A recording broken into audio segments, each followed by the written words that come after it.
Hi everyone, my name is Danny Babu.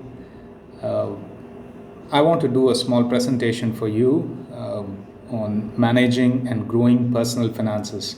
My background is in engineering. I've done my electronics and communication engineering, and then I went on to do my MBA in project management while I was working. Okay, I have 17 plus years of work experience in the field of electronic security systems and cybersecurity systems. Um, I'm not a financial expert. I don't have any finance related degrees or certificates. I'm not a financial advisor or a consultant or anything. But over the years of experience, work experience, I've learned how to manage my own personal finances, my own income, and also to grow it. Based on those experiences, personal experiences, I want to share my opinions, thoughts, and ideas. If you find them useful, take those thoughts, apply them in your life. But if you think that um, some areas can be changed, or fine tuned, I'm here to learn. I'm a lifelong learner. I don't claim to know everything, but I'm putting these thoughts across so that we can bounce thoughts across and learn from each other. In Proverbs, it says, as an iron sharpens an iron, so one man sharpens another. So I believe in that, and I believe in continuous learning. So if you see, there's an image of a cap that I bought from Puma. I'm wearing it right now. It says, "I know what I have to become." Okay, I found this phrase really catchy, and that's why I bought the cap. I know what I have to become. Everyone needs to know what they have to become. That's how you set your goal, be it in finances, in life, in your career, or your family goals. You need to know what you want to become. So I thought I'll start the presentation with this picture of my hat, a beautiful hat or cap. Now that you know who is doing the presentation, I'll switch off the video and let's dive into the presentation right away. Okay. Let's start with our presentation, managing and growing personal finances. The highlights for this presentation would be, there's a disclaimer, and what does the Bible say about wealth, prosperity, money. I've chosen selected scriptures and instincts which would address the theme of our presentation. Then a mindset. So basically, you need to have the right mindset towards money, wealth, prosperity. Unless you have that, unless you develop that mindset, you're not going to achieve your financial goals, because in your mind it's going to keep telling you, hey, you're doing it wrong, hey, this is not the way, this is you're doing it against the Bible or against the scriptures. You need to have the right mindset towards money, towards wealth, towards prosperity. Extremes are not good. Extremes are in no way helpful. A balanced understanding would be of use in your life. Okay, so in the mindset, we go into the 10-50-20-20 budgeting rule and some general quotes and phrases and a mechanism. I want to show you the mechanism of how you will be spending or how you will be managing and growing and spending your income, surrounded by your biblical principles. Multiple sources of income, and I'll be discussing about two types of baskets. I think that's a very useful illustration. And why should you invest? Why invest? Okay, why should you invest your income? And some of the investment avenues, I'll just touch on a very surface level, give you ideas about what is out there, and it's up to you to go and grab them at your convenience, at your whenever you have the resources or whenever you have the finances to start your investment. Okay, so there are many investment avenues, and then finally we'll close it with education opportunities where you can go and learn more about these avenues. Okay, what does the Bible say? I've classified them into two types. For, so the Bible is for, and then there are certain points, and the Bible is against or cautions us in certain points, certain areas.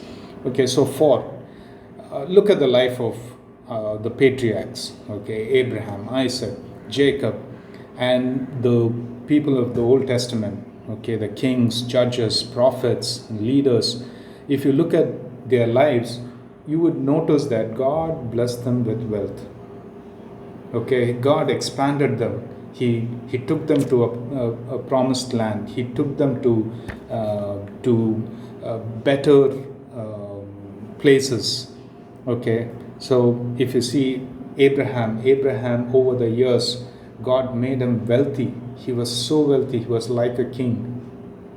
Okay, he didn't have the title as a king, but he was like a king. He had an army. His servants were men of war. If you read the life of Abraham, you will know how his nephew Lot was kidnapped and taken by another kingdom or another nation, another group of people, and Abraham and his servants, the men in his family, they went and they delivered Lot and his family and brought them back, and they brought a lot of wealth along with them. Okay, so if you see that, if you look at the life of patriarchs, you will understand that they were prosperous, they were wealthy. Look at the prayer of Jabez. Jabez, he was born out of pain. That's the meaning of his name. Okay, born out of my pain. That's how his mother felt when Jabez was born. She experienced a lot of pain, and she named him Jabez, son of my pain. Just imagine being called that and being reminded of the pain time and again. Probably Jabez was feeling a lot of insecurity because of this, and he directed that insecurity to God. He prayed, he made a prayer. He said, God, expand me, bless me, let your hand always be with me, remove pain from my life. And God answered his prayer. Why would God answer that prayer if God didn't want him to be prosperous? Okay, be generous in your giving. Take care of orphans, widows, foreigners, and people in need. The Bible commands that. So be generous in your giving. To whom much is given, much is expected. Okay, if more is given to you, more will be expected from you. Support ministers and missions. Take time for that. If you know someone who has left everything and gone into ministry, take time to provide for their immediate needs or their long-term needs based on the resources that are available in your hands. Honor God with your first fruits, with tithes, offering, and your giving. God is the one who humbles. That means He brings people to poverty, and He is also the one who exalts. Okay, He provides great wealth. So God promises in Deuteronomy 28:12, and now this promise is for the nation of Israel. If you want to take this promise for yourself and put it in your life and pray over yourself, I wouldn't discourage that. You will lend and not borrow. That means you are going to have everything that you need, and you're not going to borrow, you're not going to lack in any area of your life. If you believe it, if you think that that is God intends for you to be fruitful and multiply, so be it. Okay. But if you think that no, that is all a prosperity gospel, and that is not something that I will subscribe to, so be it. Okay, that's purely your convictions and your path forward. Now, what is the Bible against? Bible is against, and it's cautioning us that the Bible is against the love of money. It's against greed, against hoarding. So we shouldn't love money. We shouldn't be greedy. We shouldn't be tight-fisted. If you have, Jesus says, if you have 2 cloaks, give one away. If you have surplus, give from your surplus. Give it to people. Be generous. Okay, don't be a hoarder. Hoarders are somebody who will keep savings, excessive savings, and they will not use it. They will not let anyone else use it. Ultimately, all that they had hoarded is unusable, by them or anyone close to them. Ultimately it goes to somebody else. Remove pride, unfairness, dishonesty. So if your wealth makes you proud, that's a big red flag. If your wealth makes you unfair in the way you treat other people, that's a red flag. If your wealth makes you dishonest, okay, you're not paying your employees on time, you're not being generous, you're not taking care of orphans and widows, you want to make more money, and so you start adopting illegal means or dishonest means. The Bible is completely against it. Now, seek God's blessings. Seek God's blessings and not worldly blessings. So in 2 Chronicles it talks about how Solomon asked God for wisdom. He asked God for wisdom to lead the people. So God said, you asked me for wisdom, and you could have asked me for anything else. You could have asked me for the nations. You could have said, I want this nation to be destroyed. I want this much wealth. I want to be expanded. But that's not what you asked. So God said, since you asked for wisdom and discernment, I'm going to give you wealth and riches as well. Okay. And that is what we see in Solomon's life. He was the wisest king. He was rich, wealthy, and there was peace in the land. That was God's doing in his life. Okay. Don't be attached to your wealth, but be ready to give up your possession or possessions. Okay, we read about the rich young man, and Jesus says to him, leave everything and follow me. His heart just sank, his face just dropped, because this rich man came to Jesus wanting a pat on his back, saying that I did everything as per the scriptures, and I have been following the scriptures. I've done A to Z, everything. But when Jesus said, leave everything and follow me, he was not ready to do that. He left from Jesus' presence. So we see that we should not be so attached with our wealth that we are unwilling to give it away when God wants us to give it away. Okay. Now coming to the mindset. So if God is calling you into full-time ministry, please go. Don't stop yourself. Friends Missionary Prayer Band, FMPB's motto is go or send. So either you go or you send. So if God is calling you to become a missionary and calling you into his ministry like a pastor or evangelist or in any of those offices, go do it. Or if he's calling you into the corporate, be efficient in your work. generate more income, and start sending out. Be generous. Be generous. Okay. And I'm going to talk about certain extreme mindsets here. Prosperity versus poverty. Say no to extremes. Excessive prosperity, excessive poverty. So excessive prosperity can make you greedy and lead you away from God. Excessive poverty can make you complain, and take you take you away from God, saying that God hasn't provided so and so to me. Why? You could start questioning God. You can read from Proverbs again, King Lemuel, where he prays. I believe it's King Lemuel or King Agor. One of them, he prays and says, God, don't give me too much that I might become proud, or don't give me too little that I might start stealing and dishonoring your name. So extremes are not for us. Extremes are not for us.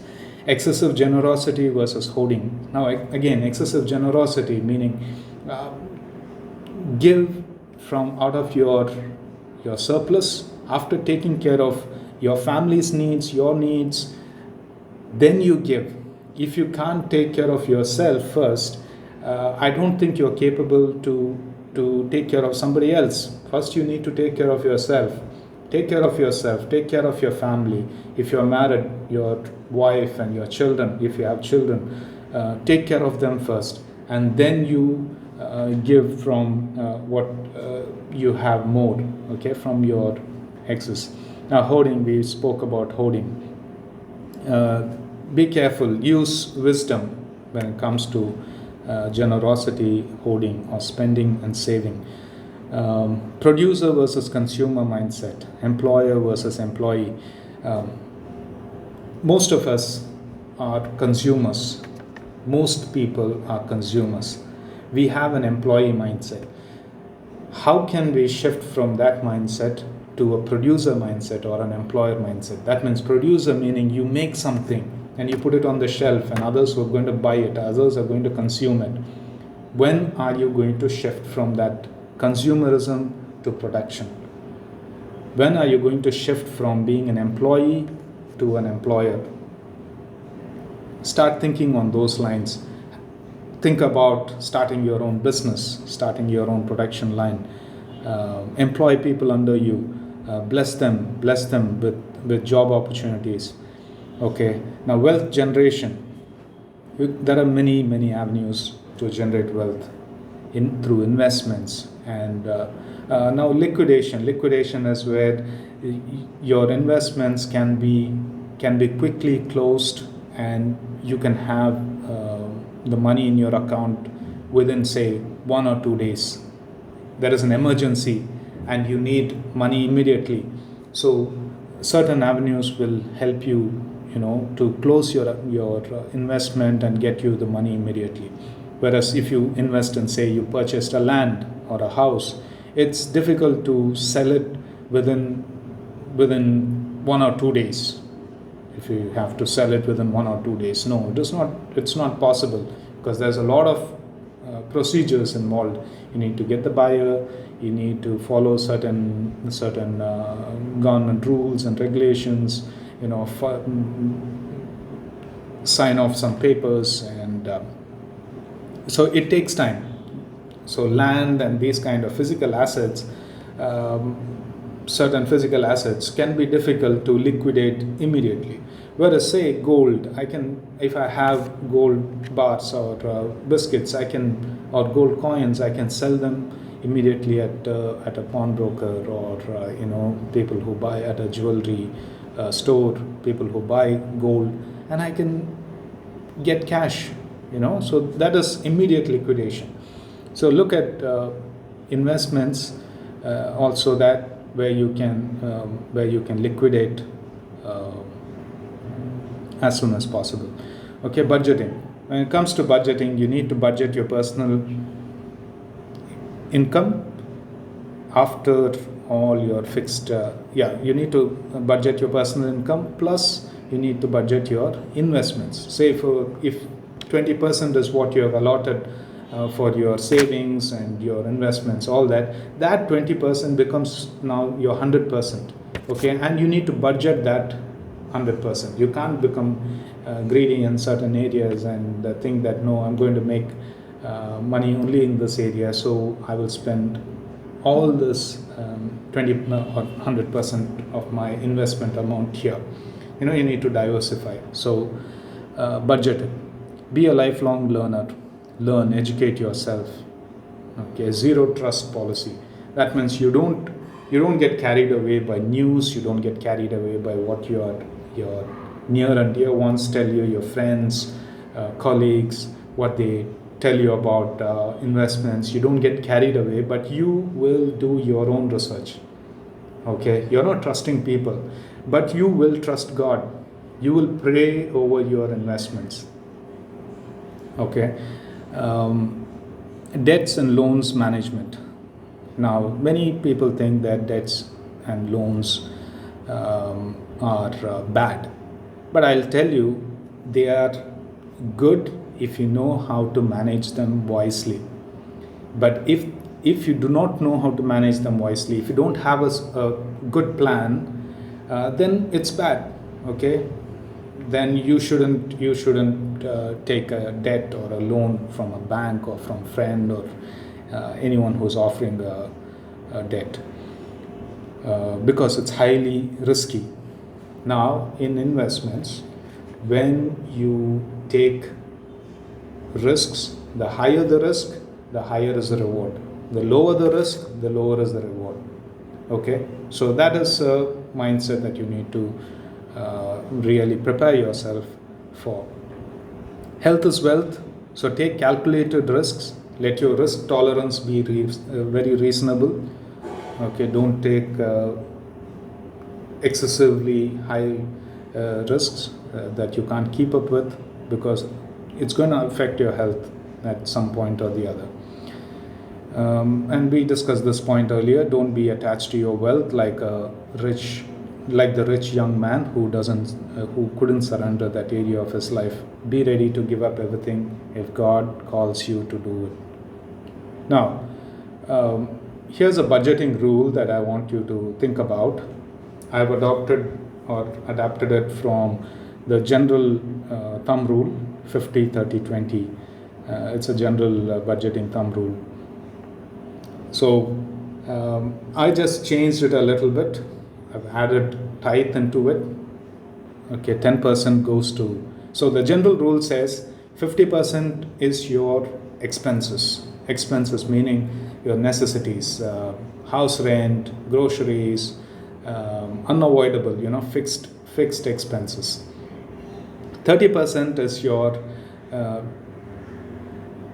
discretionary spending. That means if you want to go out and eat, okay, the choice of your restaurant, the choice of food, or the choice of how many times in a month you want to go out and eat, or how many times in a week you want to go out and eat. So these kind of planning needs to be done. Okay, so 30% goes to that, and 20% goes to your savings. Savings can be deposits, investments, an emergency fund, and things like that. Now, I took that general rule and I included tithe into it. So I made it 10, 50, 20, 20. Okay, now this rule can be changed as per your preference. So 10% tithe to the church and God's work, 50% necessities, unavoidable monthly expenses, fixed and variable. Okay, these are 50%. Actually, variable would come in discretionary spending. 20% goes to discretionary spending, which are your non-essentials, which can be avoided. Okay, and 20% goes to savings, emergency fund, deposits, investments, and so on. Now, certain general quotes and phrases. Money is not bad. It becomes good or bad based on its utilization. Money is not Satan. These are the the things that churches teaches, and I'm not in favor of this kind of teaching. I feel these are unwise teachings. Money is not bad. Money is not Satan. However, Satan can tempt people with money, wealth, and prosperity. He tempted Jesus. So, who are we when compared to Jesus? Jesus was holy, blameless. We are sinful people, so we can get tempted easily. But we have to be careful. However, money is not bad. Money is not bad. The love of money is bad. Don't let greed overpower you. Don't chase after money. Let money chase after you. In this world, everyone needs money or things of value in order to exchange for basic necessities like food, clothing, and shelter. Now, one unbeliever once quoted by saying that in the church, you teach your congregants money is bad. Don't have excessive savings. Don't look for big income. Give away all your income, and then you ask them to give tithe. How can they give tithe when they do not have money themselves? You know, it made sense. It made sense. Instead, he says that I tell my congregants, now he's an unbeliever, he said, I tell my congregants, go explore the world, explore business opportunities, build your businesses, flourish, make a lot of money, and out of that, out of your surplus and out of the rewards that you receive, give a certain amount to my foundation. Doesn't it make sense? Now, an unbeliever is saying that kind of, is teaching that kind of principle to his congregation or his audience. Why should we Christians teach our congregants or our fellow Christians that money is bad, money is Satan, don't have money, give it all away. If God has called you to give it all away, give it all away. But if God has called you to make more money and be generous in your giving. Okay, now money can't buy you happiness as it never satisfies. There is always something better than what you have. If I have a Rolex watch, tomorrow I will want a Patek Philippe, because Patek Philippe is more expensive. Or you will need a Jacob and Co. watch, which is even more expensive, which is studded with diamonds and made up of rubies and has got complex mechanisms. Money never satisfies. Materialistic things never satisfies. Okay. Learn to be content when your basic needs are met. So, if your basic needs are met, then I think you are in a place where you can give, you can be generous. Make more money, and I always make this prayer to God. I say, God, bless me, give me, make me a billionaire with a billionaire's heart. I want to be generous. I want to be generous like a billionaire. I want God to bless me and make me a channel of blessing to others around me. And also I pray, God, please don't let me become greedy. Don't let me become a lover of money. Don't let me start chasing money, lest I forget you. Just like the prayer in Proverbs. So this is a mechanism that I wanted to show you. Biblical principles is in the center, so that gear is the biggest gear and it drives everything else. If you see the expense gear, it's spinning faster than the giving and wealth. Okay, the expense gear, expenses will fly, they will never come back. No way you will get them back. Like, for example, rent and maintenance, food, loans, debts, shopping, health, medical expenses, taxes, car maintenance, mobile and internet services, and other expenses. All these expenditures will just fly away, and they're not going to come back, and they fly very fast. Okay, so that's where this expenses gear is turning pretty faster than the other gears. Then let's go into your giving.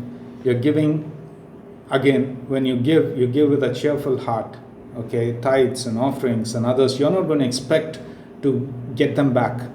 Okay, I don't give my tithes in my church saying that I give $10 and God has to give me $100. No, he's not a banker. I don't go with that mindset. I give out of my love for God.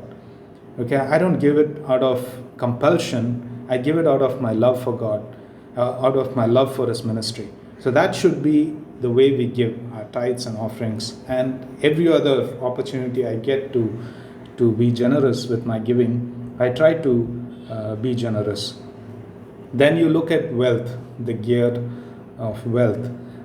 You will find it spinning much slower, because wealth is generated slowly. It takes time.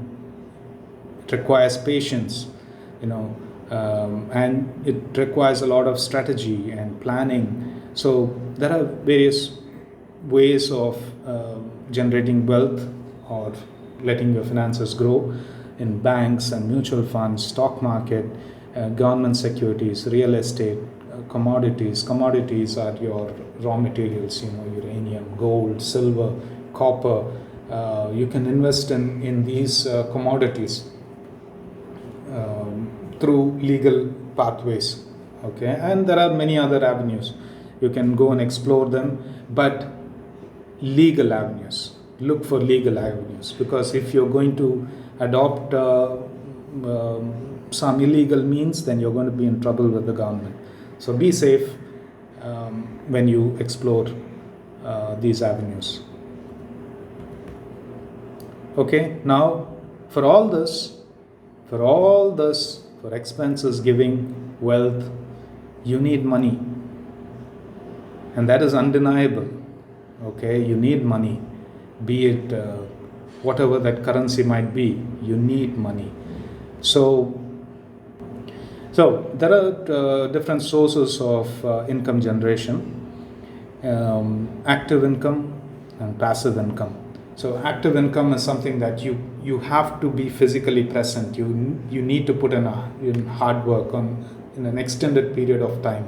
Like, say, for example, your job. You have to be in the job. You have to work. You have to spend 9 to 5 or 9 to 4 or those 8 to 9 hours of time. You can't focus on anything else other than the job. So that is your active income generation. Job, business, those kind of activities. Now, passive income is any kind of income that involves minimum short time, no effort or less effort or minimum effort. Say, for example, writing a book. When you write a book, you would have spent some time, say 1 month, 3 months, 6 months.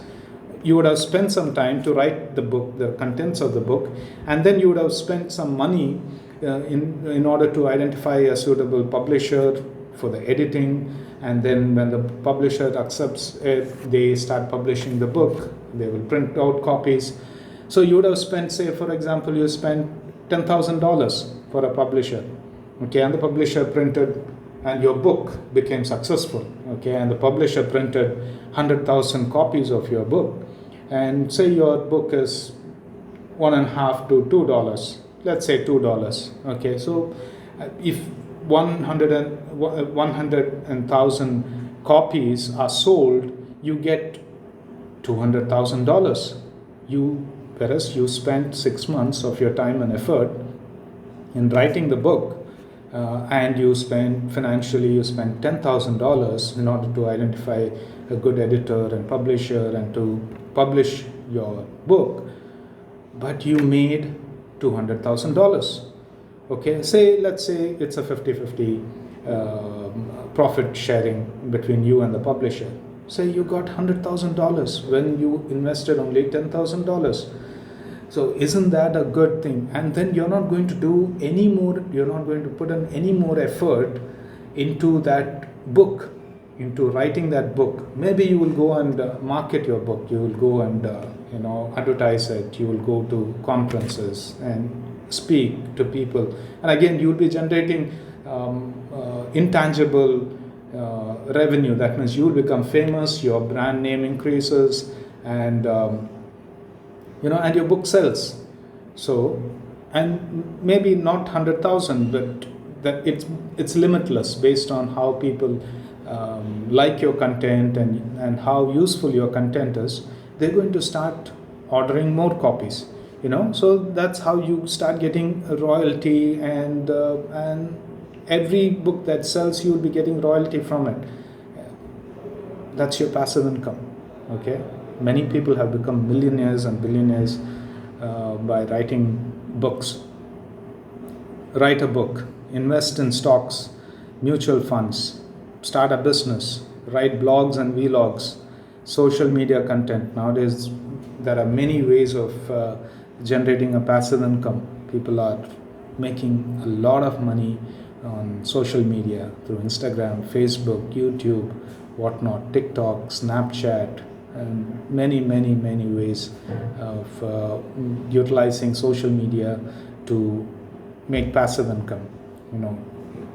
If you are an expert in certain field, produce a short or long course, teach people, through YouTube videos, teach people like what I'm doing right now. It's a small presentation, and nothing great about it. However, if you have the communication skills and you're able to do a quality presentation, there is no redundancies, and you're crisp and neat with your presentation. Maybe I am not, but if you can do that, and you have the teaching spirit, you will start generating income from it. Okay, your course that you put out in the platforms like, say, Coursera, Udemy, and many other platforms are there, EduX, and many other platforms are there, and your course will start selling. People will buy it for, say, as small as $3 or $4 or $10 or $15. Say 1,000 people or 10,000 people bought your course, and if your price is reasonable, they will buy the course, and if the content is something that they're looking for, they will buy the course, and you have made some money out of it. So think about those lines. Real estate, you buy rental properties, and you assign certain people to manage those properties, and you lend it, register it with Airbnb or any of these rental apps which allow rentals, and people go and stay in your place. They find it clean, neat, and they will want to come again and again, and you're generating an income from it. So think about those ways of growing your income, and you're making your wealth bigger. Now, I told you I will be talking about two baskets. One is the basket from the game basketball, and the other basket is your groceries basket. So the basket in a basketball game, when you put something from the top, it just comes down. Okay, so it is open in the bottom, and anything that goes from the top cannot be taken again from the top. Whereas if you look at your grocery basket, anything that goes in can be taken out. So expenses are like the basket on the left, which is the basketball game's basket. Anything that goes in will not come out. Expenses are fixed and variable. Fixed expenses, forget it. Your rent, you have to pay your rent. Your debt, you have to pay the debt and the interest that comes with the debt. There are certain expenses that are fixed. Okay, EMIs, you have to pay the EMI. Okay, there are certain expenses that are variable, that you can control them. Fixed expenses are not controllable. Variable expenses are controllable. Then coming to savings. So, like I said, anything you put in, you can take it out. So, say for example, okay, there are deposits and investments. Say for example, fixed deposit. When you put a fixed deposit and they have promised you 7.25 returns, you will get that 7.25. Okay, if you don't get that 7.25, at least you will get your principal. Okay, now these deposits, they have a term limit, so you have to stick to that term limit in order to get your interest. Okay, and make your additional income from those interests. So there is the term limit. Stick to the term limit. Okay, be wise in your savings, deposits, investments. Now, deposits, like say fixed deposit, a bank deposit, it could give you maybe 4% returns yearly. A fixed deposit, maybe 18 months, more than 18 months, it gives you 7.25%. Now, if you're going to investments, say if you're going to mutual funds, you could, if the markets are doing well, and mutual funds are the most safe way of investing when it compares to share market or or forex or any of those. Mutual funds are much safer. You can explore on how mutual funds work. I'm not going to get into those details. I'm just going to throw in these ideas, and it's up to you to explore them and grow. Okay, so mutual funds, it can give you returns like say 12%, 15% and above, and there is no limit to it. If your market is doing well, people have even got 40, 50, 60. I have seen 65%, 70%. If the markets are doing well, and if you have timed, it's difficult to time the market. But say for example, COVID. When COVID happened, all share markets, they just crashed. Okay, every industry went down.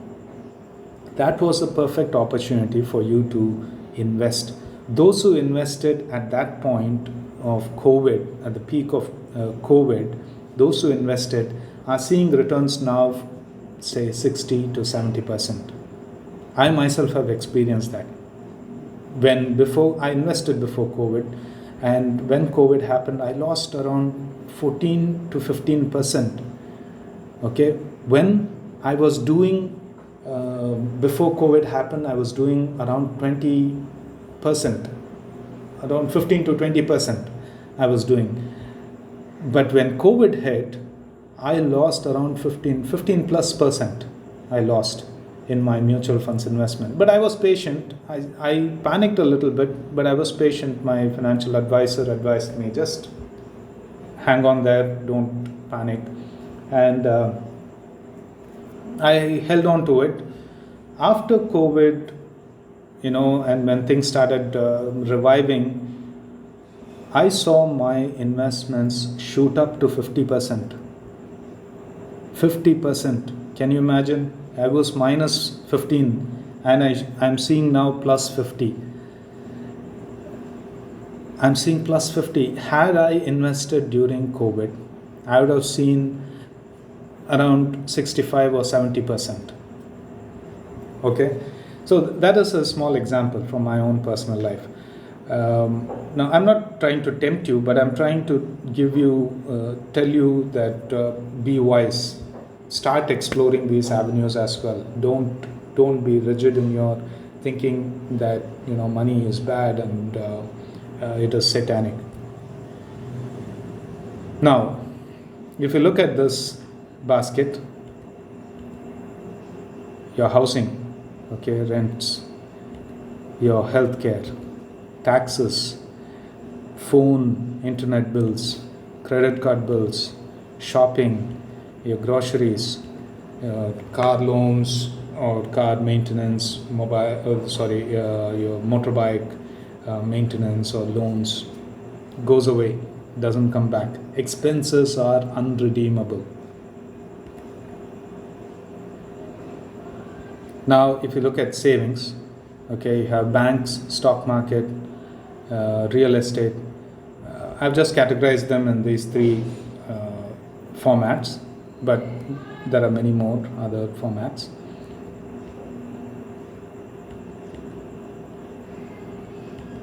Okay, when it comes to banks, you have your savings account, fixed deposit, recurring deposit, insurance, government securities, bonds, gold, sovereign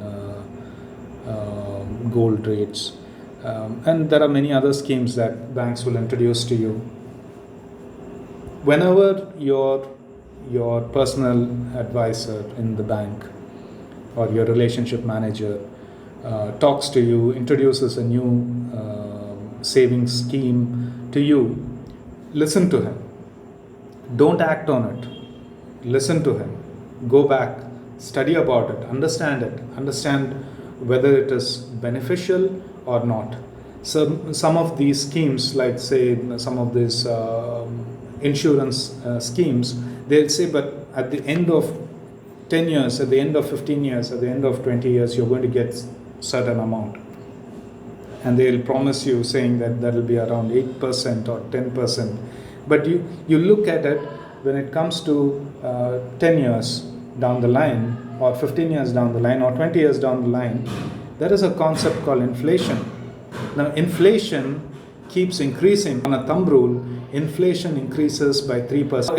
If an insurance instrument is promising you 10 to 15% return, think about it. 10 years or 15 years down the line, think about it. If that inflation goes on and on a 3% every year, you're not going to get that 10%.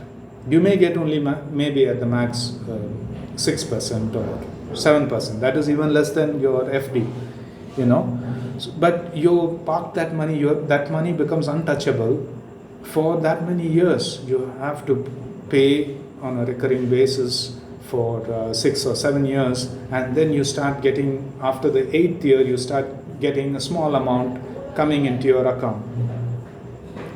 So it may not be as profitable as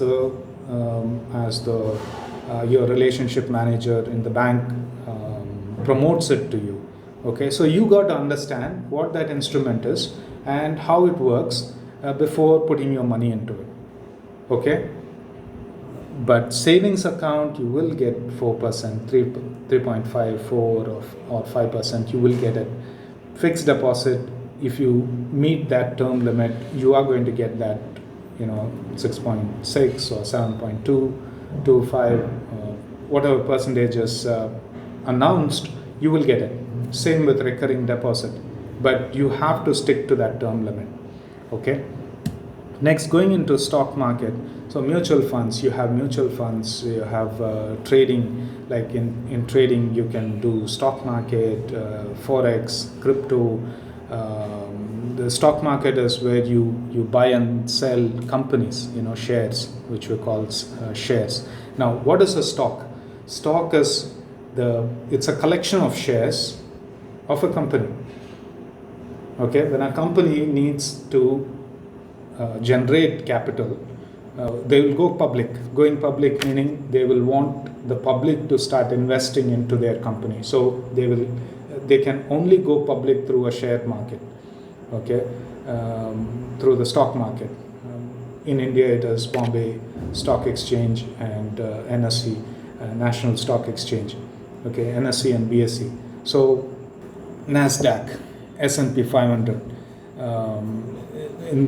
They are all in the US stock market. Okay, there are certain group of companies that are collected together in a certain sector or industry based, which are doing well in that certain industry, and people can buy shares of those companies. For example, if you take Tata Chemicals, now Tata Chemicals is a big company which is public, which has gone public. That means public can invest in that company. They will have millions of shares. The company's capital that they require to generate from the public, like say 100 crores of rupees. Okay.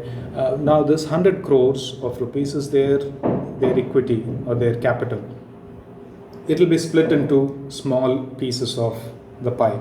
Okay, it will be split into small pieces, like say each those small pieces are called or those small units are called shares. So each share will have a value, like say 1,000 rupees. Okay, so you can do the math and say each share is 1,000 rupees. Now the public, they're able to buy the share with 1,000 rupees. Some of them are capable of buying of 1,000 rupees. So some people are not capable. So what it does in the market is it will start screening the market, filtering the market, and getting only the cream of people who can invest in the company with that big amount. Say for some people 1,000 rupees is a big amount, for some people it may not be a big amount, so people will buy those shares. Like say I need 10 shares, they will go into the stock market, have a demat account, through the demat account start investing in the stock market, buying shares of a company, and when it does well, those shares, say now if it is 1,000 rupees, if it is doing well over 1 week or 2 weeks, and it shoots up to 1,050, and this person has 100 shares and they want to sell it with a profit, they will sell it with that profit. Okay, 50 into 100, the 5,000 rupees they will make from it. And the demat or their brokerage, they will have to pay their brokerage charges or commissions and trade fee. All that comes into play. For that trading, in trading in forex or crypto or in the stock market, commodities, it's a very good avenue. It helps you generate a lot of money. However, you need to equip yourself. You need knowledge. You need to equip yourself. If you don't know what you're doing, you're going to end up losing a lot, because it's high risk.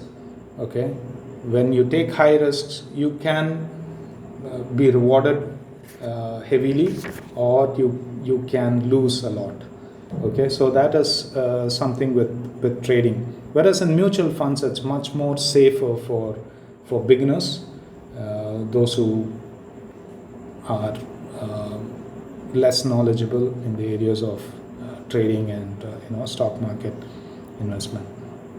The next would be your real assets like land, houses, flats, gold, precious metals and gems, luxury goods, antiques, paintings. There are people who buy antiques and paintings and keep it, and they are really, really valuable. If those are genuine antiques, genuine paintings by famous painters, they can be worth in hundreds and thousands of dollars. Some are even in millions. But those are extremes. Now, there's a note here. Be wise when attaching sentiments and emotions while investing. Why do I say that? Because, like I mentioned earlier, don't be carried away by what you hear in the market, in the news, from your friends or family. Don't be carried away. Do your own research. Please do your own research, because you are responsible for your actions. You are responsible for the consequences of your actions. Okay, so if you want your actions to produce rewards, then be wise. If you are careless with it, then the consequences can be really bitter and painful. Okay. Now, why invest? Because I'm a steward of God's money. Okay. Stewardship. You got to invest. You got to generate wealth. Make the best use of what is given to you, because you are a steward of God's wealth. Okay. Read the parable of the talents. And diversification is important, like I mentioned earlier. In Ecclesiastes 11:2, it talks about casting your bread on many waters, because you do not know what risks might lie ahead. Okay, so divide your investments. not just in one area, but split them in different baskets. Different baskets in the sense in different avenues of investment, be it real estate, be it gold or precious metals, be it mutual funds or bank related saving schemes. Okay, and it provides security for your future, for your family, for yourself and your family. Take care of yourself first, then you will be able to take care of your family, then you will be able to take care of others. Okay, your extended family, your friends, and people who are in need. Okay, so security for your future. Then Proverbs 13:22 says, wise man leaves an inheritance for his children's children. Okay, and giving from surplus. So unless you have, you cannot give. Only what you have can you give. Okay, and I just put a small example here, and anyone who has traveled on a plane would come across this announcement. Put on your mask first before helping others. So now, if the airplane loses pressure, oxygen masks will drop automatically. While remaining seated with your seatbelt fastened, grab the closest mask and pull down. The yellow cup goes over your nose and mouth like so. Then slip the band over your head and tighten by pulling the straps on either side. Just breathe. Even if the plastic bag doesn't inflate, oxygen is flowing. And remember to always put your own mask on first before helping others.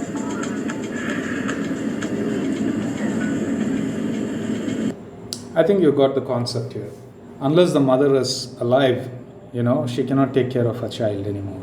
So first she has to breathe. First she needs oxygen that is required for her. Only then she can help her child. She cannot say, no, I love my child a lot, let me put on the mask for the child first. What happens if the mother's oxygen supply gets cut out, and she doesn't have life anymore? That poor child is going to be motherless. And it's useless for the mother to have helped the child first. So you help yourself first, and then let's look into helping someone else. Now there's another small video I want you to see. I've taken it from TikTok. It's talking about the greed that comes into investments, and especially in the stock market. Okay, forex and stock market. So it's a funny video, just for fun, and also it drives a point. So let's look at it.